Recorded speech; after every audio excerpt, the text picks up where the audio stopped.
Zach was the guy that motivated me to be where I'm at. I mean, when I was listening to rock, you know, I was always kind of afraid to be a singer because I didn't look like the other rock singers, so I didn't know if I would be accepted, right? And it seems funny now, but like when you're just a little kid growing up in Western Michigan, me being here doing this interview in New York City was a pipe dream, man.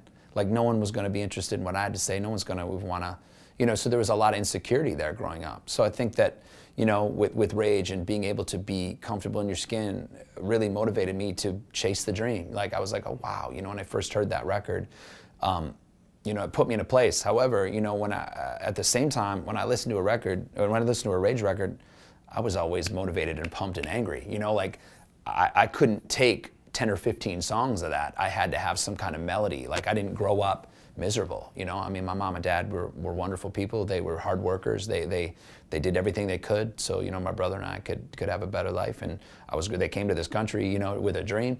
So I could relate, you know, to a lot of things, but I still, from a melodic standpoint, I couldn't, you know. Like I always could sing, you know. So, and I always loved those catchy AC/DC songs, or what you thought of that just brought people together, you know. Like I tell the story, I always was so mesmerized by those songs that can make grandmothers sing. You know what I mean? Like you'll be at a wedding and grandma's up there, dun, dun, dun, dun, right, dun, dun, dun, dun, smack. Like grandma's dancing to Pantera. Like, and she'd never buy a Pantera record, right? But there she is. She knows every word.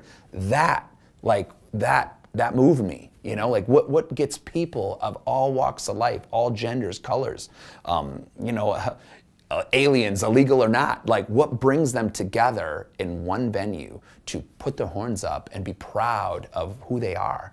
And, you know, Rage was a big part of that. Pearl Jam as well on the other side. And that was kind of the, you know, growing up in Michigan, that was the fuel that really, that yin and yang triggered Pop Evil. Why there was no other name for the band. You know, if you think about what the name means, there's Pop Evil, whatever popular culture, popular music was, I didn't fit into that norm. I was always evil to that kind of mainstream mentality. So Pop Evil was not just a band name, it was a mission statement.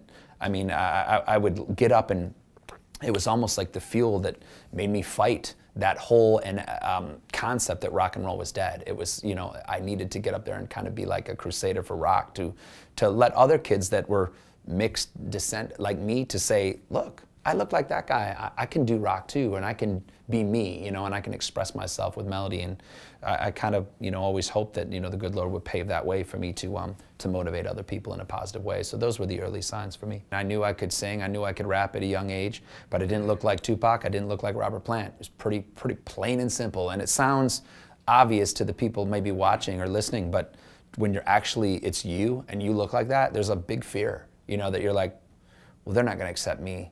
And, you know, I guess I'll just have to sit over here. And I think a lot of people feel that when you just talk about film. And it's just a totally different climate now, man. This is what America has bragged about for centuries, that this is the melting pot, right? This is where you can come and fulfill your dreams. So our generations before us have bought into that fantasy and all moved here. They've come from many, many miles away in different countries and different ethnicities to be here for that dream. And now you're seeing it with their kids and their offspring. People like me, people like you saw in the movies, people that are the directors to finally cast those roles, to really give America what we've been talking about for centuries. It's finally starting to happen. This climate, it demands it, that it doesn't matter who you are, if you can bring it. I mean, look at our drummer. We have a female drummer who hits harder than any guy I've ever seen. I mean, she slays, and her passion for the craft has changed our game, and it's demanded us to be better. You know, it's like, you know, years ago we would have never thought we'd have a woman in our band just because it was such a boys' club. To now be like, now there's tons of girls on the bus, whether it's in our crew or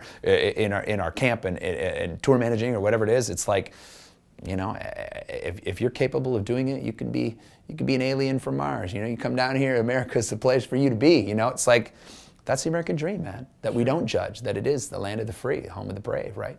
And it's going to start, it's only going to get better for everyone in the long run, but we just have to accept it now.